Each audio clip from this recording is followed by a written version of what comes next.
Hello students, साधना channel में आप सबका स्वागत है।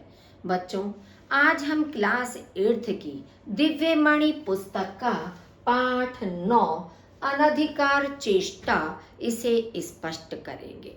जैसा कि पाठ का नाम है अनधिकार चेष्टा। अन माने ना, अधिकार, कि जिसका हमारे पास कोई अधिकार नहीं है उस कार्य को करना या बिना अधिकार के किसी कार्य को करने का प्रयास करना, चेष्टा करना, वही बात इसके अंदर बताई गई है कि यदि हम जबरदस्ती किसी दूसरे के काम को अपने ऊपर ले लेते हैं, उसे करते हैं, तो समाज हमें मूर्ख समझता है और कभी कभी हमें उसका दंड भी भुगतना पड़ता है। तो यहाँ पर एक कुत्ते और गधे के माध्यम से इसी बात को स्पष्ट करने का प्रयास किया गया है। तो चलिए इस पाठ के अर्थ को समझिए। प्राचीन काले वाराणसी नगर्यां कर्पूर घटको नाम कहा एकः रजकः निवसति स्म। प्राचीन काल में वाराणसी नगर में कर्पूर घटक नाम का एक धोबी रहता था। रजक कहते हैं धोबी को। एक धोबी रहता था। तस्य गृहे एकः श्वानः एकः गर्दभः च अवसताम्। उसके घर में एक कुत्ता और एक गधा रहते थे।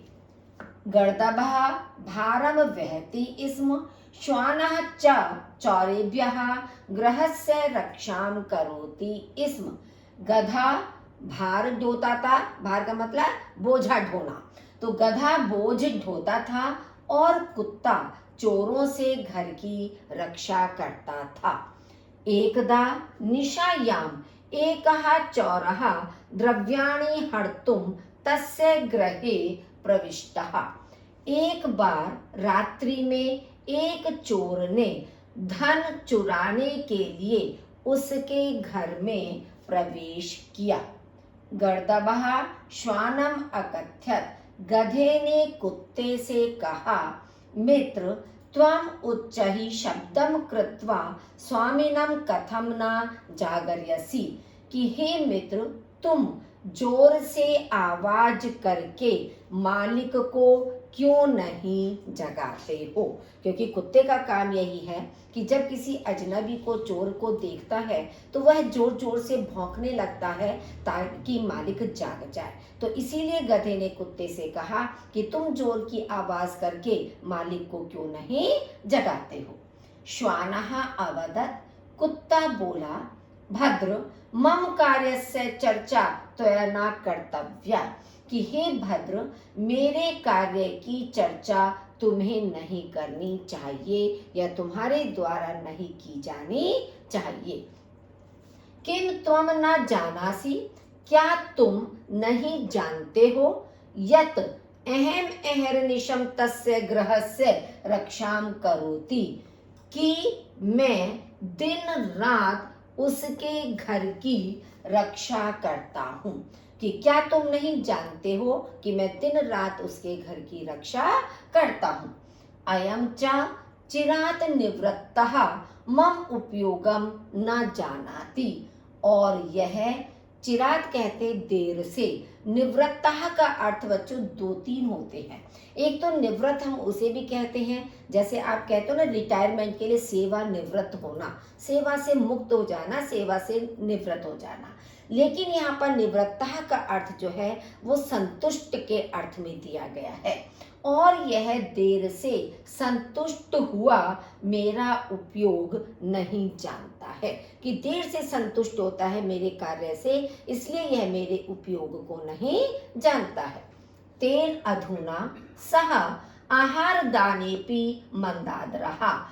इस समय वह, आहार कहते भोजन, दाने माने देने में भी, मंदादरः माने मेरी उपेक्षा करता है या ढिलाई बरतता है, देर से मुझे देता है। तो अब वह भोजन देने में भी ढीला है, धीमा है या मेरी उपेक्षा करता है। कोई भी शब्द आप इसके लिए प्रयुक्त कर सकते हो।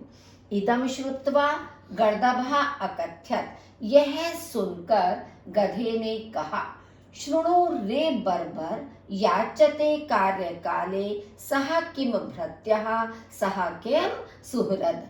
कि हे निर्दयी सुनो, बर्बर कहते हैं जिसके अंदर कोई दया का भाव ना हो, निर्दयी। शृणु माने सुनो, कि हे निर्दयी सुनो, कार्य काले याचते, कि काम समय पर, याचते माने मांगा जाता है या चाहा जाता है, कि काम समय पर मांगा जाता है। सह किम भृत्य है, वह क्या सेवक या वह क्या मित्र।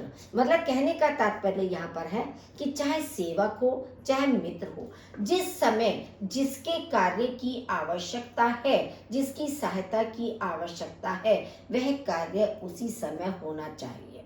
मान लीजिए कुत्ता है कि चोर धन चुरा कर चला जाए, उसके बाद चीख पुकार करके मालिक को जगाए, उसका कोई फायदा नहीं है। विपत्ति के समय में हमें मित्र के कार्य की आवश्यकता है, लेकिन मित्र उस समय हमारी सहायता ना करके बाद में सहायता करने के लिए तैयार हो, तो समय बीत जाने पर उसका भी कोई लाभ नहीं है। इसलिए काम हमेशा समय पर ही मांगा जाता है, चाहे वह सेवक हो और चाहे वह मित्र हो। श्वानः उवाच, कुत्ता बोला, भृत्यान संभाषयेद यह तू कार्य काले सह किम प्रभु। कि वह मालिक क्या, यहां से अट लेंगे, बोला कुत्ता बोला कि वह कौन सा मालिक है या वह मालिक क्या है जो संभाषेद भृत्यान, कार्य के समय पर सेवकों से बातचीत करे। कि वह कैसा मालिक जो काम के समय पर सेवकों से या भृत्यों के साथ बातचीत करे। श्वानस्य भाषणं श्रुत्वा गर्दभः क्रोधेन तम अकथ्यत। कुत्ते की बात को सुनकर या कुत्ते के भाषण को सुनकर गधे ने क्रोध में उससे कहा, अरे दुष्टमते, त्वम नीति विरुद्धम असि यद विपत्तौ स्वामी कार्यस्य उपेक्षाम करोषि। कि अरे दुष्ट बुद्धि वाले, मते कहते हैं बुद्धि को, कि अरे दुष्ट बुद्धि वाले, तुम नीति के विरुद्ध हो जो विपत्ति में अपने स्वामी के कार्य की उपेक्षा कर रहे हो या उसे अनदेखा कर रहे हो। भवतु तावत् यथा स्वामी शयनात् जागरिष्यति तन्मया कर्तव्यम। अब जैसा भी है, जिससे स्वामी, शयनात माने नींद से या सोने से जाग जाए, मुझे वह करना चाहिए। इत्युक्त्वा सः उच्चैः चीत्कार शब्दम कृतवान। ऐसा कहकर उसने जोर से चीत्कार शब्द किया या वह जोर से चीखा। ततः तेन चीत्कारेण प्रबुद्धा सह रज्कः निद्रा भगकोपात् उत्थाय लघुटेन गर्दभम अताडयत्। उस चीत्कार से जगे हुए उस धोबी ने नींद टूट जाने के गुस्से से उठकर लाठी से गधे को पीटा या गधे को मारा पीटा। अतः सत्यमेव उक्तम मनीषिभिः, इसलिए विद्वानों के द्वारा सत्य ही कहा गया है। अनाधिकार चेष्टा यह कुर्यात् स्वामी हित इच्छया सह विषीदति चीत्काराद गर्दभा ताड़ितो यथा। कि स्वामी के हित की इच्छा से जो अनाधिकार की अधिकार न होने पर भी चेष्टा कुर्यात्, प्रयास करे या चेष्टा करे, कि बिना अधिकार के भी जो कार्य करने की चेष्टा या प्रयास करे, वह चीत्कार करने से या शोर करने से पिटे हुए हाथी के समान विषीदति, पिटे हुए गधे के समान विषीदति माने दुखी होता है। एक बार फिर देख लीजिए कि जो स्वामी के हित की इच्छा से बिना अधिकार के भी चेष्टा करे, वह चीत्कार करने से पिटे हुए गधे के समान दुखी होता है। चलिए अब इसका शब्दार्थ आप अपनी बुक में से लर्न करेंगे। ये प्रत्यय आपको समझाए गए हैं, प्रत्ययों का ज्ञान आपको होना चाहिए कि किस धातु के साथ कौन सा प्रत्यय लगकर कैसे शब्द का निर्माण होता है। निम्नलिखित प्रश्नों के उत्तर संस्कृत में लिखिए। रजकः कुत्र निवसति स्म, धोबी कहाँ रहता था। रजकः वाराणसी नगर्यां निवसति स्म। धोबी वाराणसी नगर में रहता था या वाराणसी नगरी में रहता था। कस्य गृहे श्वान गर्दभौ च आस्ताम। किसके घर में कुत्ता और गधे थे। रजकस्य गृहे श्वान गर्दभौ च आस्ताम। धोबी के घर में कुत्ता और गधे थे। चौरः कानी हर्तुम गृहे प्रविष्टः। चोर किनको चुराने के लिए घर में घुसा। चौरः द्रव्याणि हर्तुम गृहे प्रविष्टः। चोर धन चुराने के लिए घर में घुसा या चोर ने धन चुराने के लिए घर में प्रवेश किया। नेक्स्ट है कहा चीत्कार शब्दम कृतवान। किसने चीत्कार शब्द किया। गर्दभः चीत्कार शब्दम कृतवान। गधे ने चीत्कार शब्द किया। निद्रा भंग कोपात रजकः किम करोति। निद्रा टूट जाने के गुस्से से धोबी क्या करता है। रजकः निद्रा भंग कोपात उत्थाय लघुदेन गर्दभम अताड्यत। धोबी नींद टूट जाने के गुस्से से उठकर लाठी से गधे को पीटता है। गधे को पीटा मतलब धोबी ने नींद टूट जाने के गुस्से से उठकर लाठी से गधे को पीटा। श्वानस्य भाषणं श्रुत्वा गर्दभः क्रोधेन किम अवदत्। कुत्ते के भाषण को सुनकर गधे ने गुस्से में क्या बोला। श्वानस्य भाषणं श्रुत्वा गर्दभः क्रोधेन अवदत्। कुत्ते के भाषण को सुनकर गधा क्रोध में बोला, अरे दुष्टमते त्वम नीति विरुद्धम असि यद विपत्तौ स्वामी कार्यस्य उपेक्षां करोषि। कि अरे दुष्ट बुद्धि वाले तुम नीति विरुद्ध हो जो विपत्ति में स्वामी के कार्य की उपेक्षा कर रहे हो। निम्नलिखित वाक्यों में रिक्त स्थानों को पूरा कीजिए। तस्य गृहे एकः गर्दभः आसीत्। उसके घर में एक गधा था। गर्दभः क्रोधेन तम अकथयत्। गधे ने गुस्से में उससे कहा। रजकः लघुडेन गर्दभम अताड्यत्। धोबी ने लाठी से गधे को पीटा। यत अहम अहर्निशम तस्य गृह रक्षाम करोमि। कि मैं दिन रात उसके घर की रक्षा करता हूँ। मम कार्यस्य चर्चा त्वया न कर्तव्या। मेरे कार्य की चर्चा तुम्हारे द्वारा नहीं की जानी चाहिए। चौरः द्रव्याणि हर्तुम तस्य गृहे प्रविष्टः।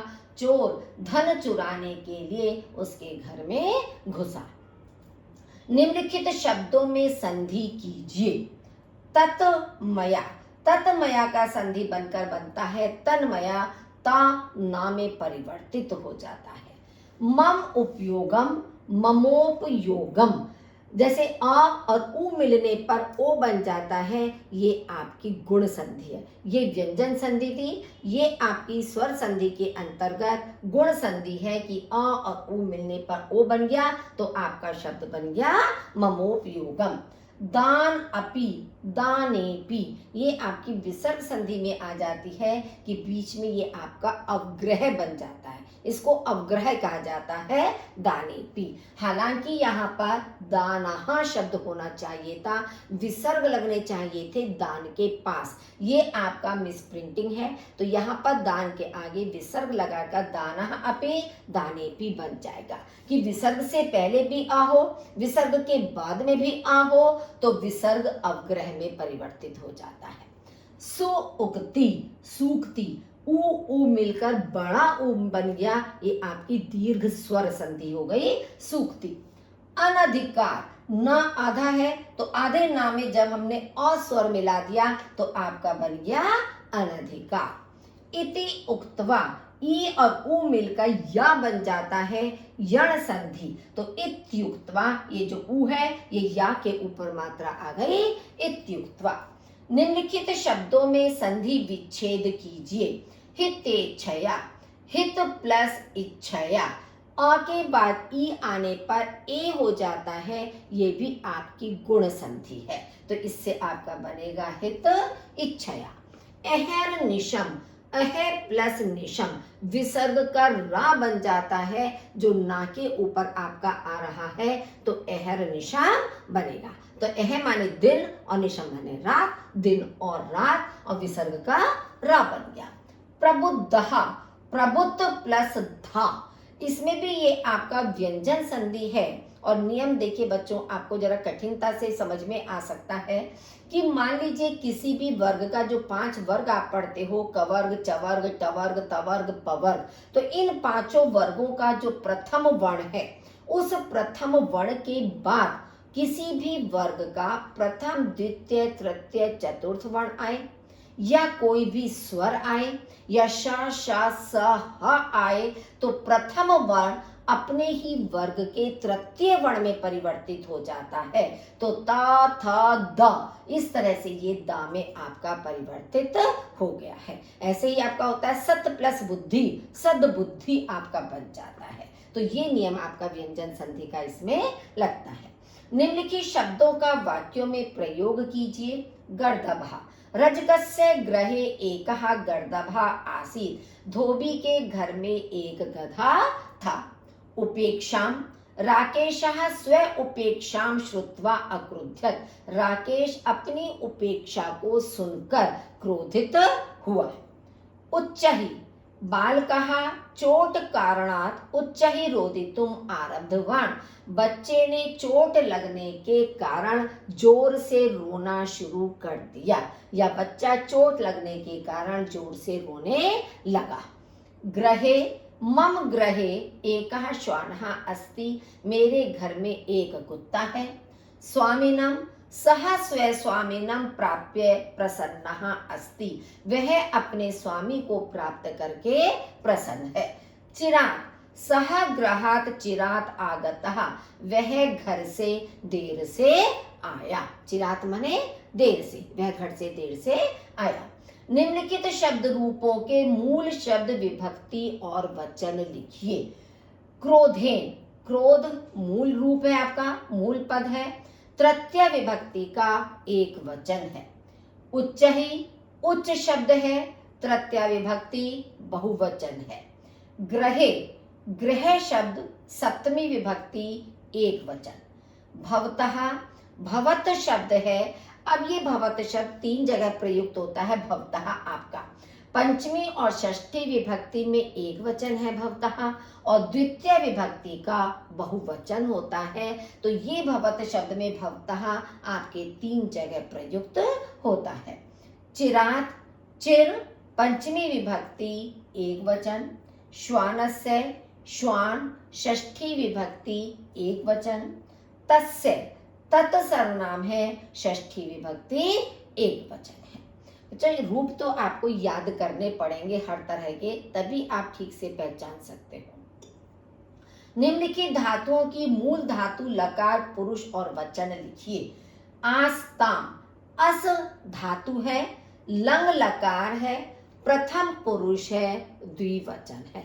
होता ना आसीत, आस्ताम, आसन, आसीत एक वचन है, था, आस्ताम 2 के लिए प्रयुक्त होता है, और आसन बहुवचन बहुत सारों के लिए। तो ये लंग लकार का मतलब है भूतकाल, तो भूतकाल के लिए आपका ये प्रयोग हुआ है।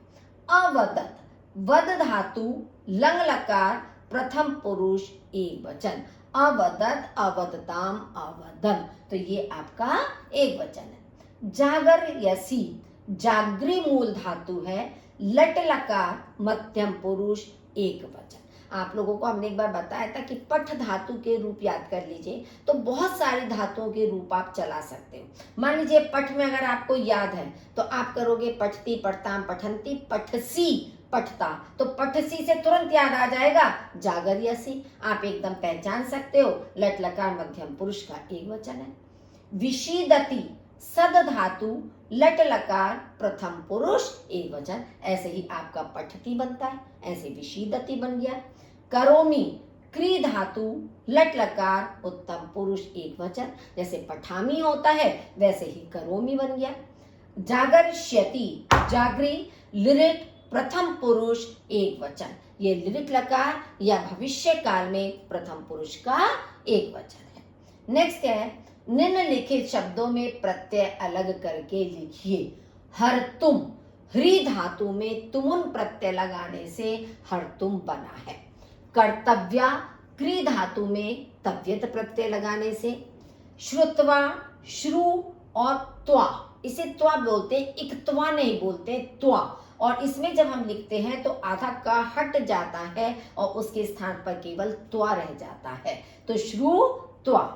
कृतवान, क्री धातु त्वतु प्रत्यय, इसमें भी आप देखिएगा इस तरह से का प्रत्यय ये होता है, लेकिन लिखा आपका इस तरह से जाता है, जैसे कृतवान, गतवान, पठितवान, इस तरह से लिखे जाते हैं, लेकिन त्वतु प्रत्यय होता है। प्रविष्टः, प्र उपसर्ग है, विष आपकी धातु है, इक्तः प्रत्यय है। उत्थाय, उत उपसर्ग है, स्था धातु है, ल्यप प्रत्यय है, इससे आपका बना उत्थाय। निम्नलिखित वाक्यों का संस्कृत में अनुवाद कीजिए। धोबी के घर एक कुत्ता और एक गधा रहते थे। रजकस्य गृहे एकः श्वानः एकः गर्दभः च अवस्था। तो मतलब धोबी के घर में एक कुत्ता एक गधा रहते थे। चा जो और है वो इसके बीच में हिंदी करते समय बोला जाता है। धोबी के घर में एक चोर घुसा। रजकस्य गृहे एकः चोरः प्रविष्टः। गधे की जोर की आवाज सुनकर धोबी की नींद भंग हो गई। गर्दभस्य उच्चैः शब्दं श्रुत्वा रजकस्य निद्रा भंगम अभवत्। कुत्ते का भाषण सुनकर गधा क्रोधित हो गया। श्वानस्य भाषणं श्रुत्वा गर्दभः क्रुद्धः अभवत्। धोबी ने डंडे से गधे को पीटा।